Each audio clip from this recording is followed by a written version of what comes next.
కంచి పట్టులో one more beautiful colour combination golden with rani pink with petite point work. So special collection తీసుకొచ్చేసా. And back side of weaving కూడా so special and neat డీటెయిలింగ్గా ఉంటుంది. And all over open చేద్దాం. Sari all over both side మనకి petite point embroidery work అనేది run అవుతుంది.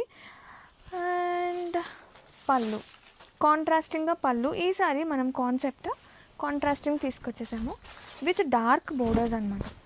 And ఇది వచ్చేసి పళ్ళు, బ్యూటిఫుల్ పళ్ళు, బ్యూటిఫుల్ బ్లౌజ్ కాంట్రాస్టింగ్గా విత్ హ్యాండ్ పార్ట్కి హైలైట్ అవుతుంది with petite point work. And sari all over with border గమనిస్తే కనుక ఎడ్జెస్ ఆఫ్ బోర్డర్స్ కూడా చక్కగా పైపింగ్తో ఫినిషింగ్ ఉంటుంది ఫర్ నీట్నెస్ కోసం అండి. అసలు ఎంత బాగున్నాయి collection. And all over look ఇలా వస్తుంది. అండ్ వెరీ ఈజీగా బ్లెండ్ అయిపోతుంది చూడండి. అలా పెట్టేసుకోవచ్చు స్టెప్స్ కానీ, సింగిల్ అయితే సింగిల్. అండ్ ఇంకోటి ఏంటంటే అప్పర్ బోర్డర్ చూస్తే కనుక మనకి ఎంబ్రాయిడరీ వర్క్, తర్వాత కూడా మనకి కంచి బోర్డర్ కంటిన్యూ అవుతుంది. అండ్ ఆల్ ఓవర్ లుక్ అయితే అదిరిపోయింది. Have a look.